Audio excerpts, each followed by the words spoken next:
Donc maintenant, on va préparer la ceinture. Donc la ceinture, c'est deux morceaux indépendants avec un bout qui est, j'arrive pas, avec un bout comme ça avec des petits angles.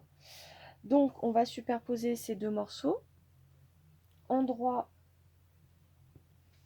endroit sur endroit, et la partie qui est droite, on va venir la coudre. En fait, ça va être le milieu de la ceinture.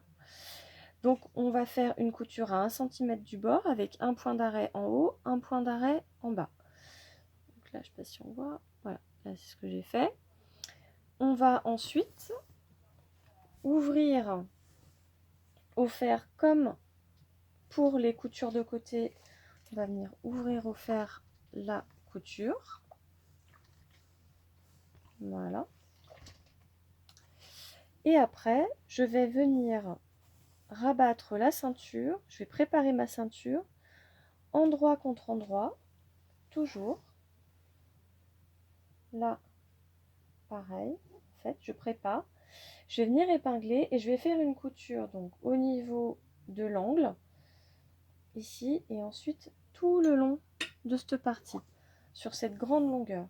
Arriver vers le milieu, un peu avant, pour pas être dans la couture, je vais laisser une ouverture pour pouvoir retourner la ceinture. Donc je laisse une ouverture ici. On peut faire des points d'arrêt au niveau des ouvertures.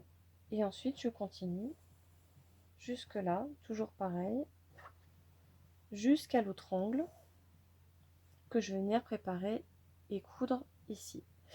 Le mieux, c'est d'épingler, bien sûr, hein, pour pas que ça bouge, surtout si vous avez un tissu un petit peu fluide, pour éviter que les coutures ne bougent au moment de coudre.